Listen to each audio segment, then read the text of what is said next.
গাজলে সমবায় ব্যাংকে ডাকাতির ঘটনায় নয়া মোড়। পালানোর সময় পুলিশের গুলিতে আহত হয়ে পাকড়াও দুজন। ধৃতদের মধ্যে একজন গুলিবিদ্ধ হিসাব রক্ষকের ভাই বলে জানতে পারা যাচ্ছে।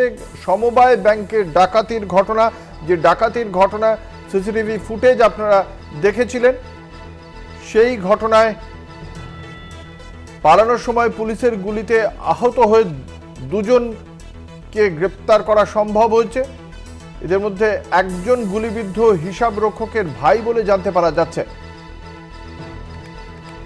যদিও ওই ধৃত যুবকের সঙ্গে বহু বছর সংশ্লিষ্ট পরিবারের কোনো সম্পর্ক নেই বলেই দাবি করা হয়েছে।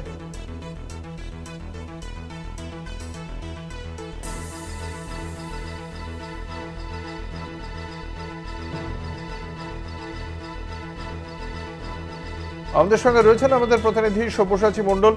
সব্যসাচী, ঠিক কি জানতে পারা যাচ্ছে এখনো পর্যন্ত? পুলিশ সূত্রে সর্বশেষ কি আপডেট রয়েছে?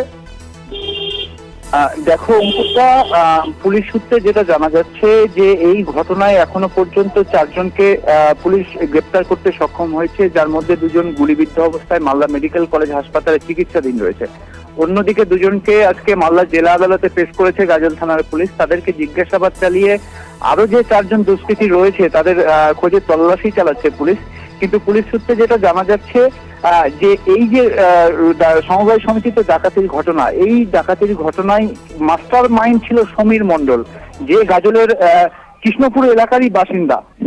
সে কিন্তু গাজলের বাড়ি হলেও সে বাইরে থাকতো, যার কারণে কিন্তু তেমন ভাবে পরিবারের সাথে যোগাযোগ ছিল না। কিন্তু এই যে কৃষ্ণপুর সমবায় কৃষি উন্নয়ন সমিতি যেখানে ডাকাতি হয়েছিল, সেই ঘটনায় কিন্তু প্রধান মাস্টার মাইন্ড এই সমীর মণ্ডল। অঙ্কুরদা, ধন্যবাদ। আমাদের সঙ্গে ছিলেন আমাদের প্রতিনিধি সব্যসাচী মণ্ডল।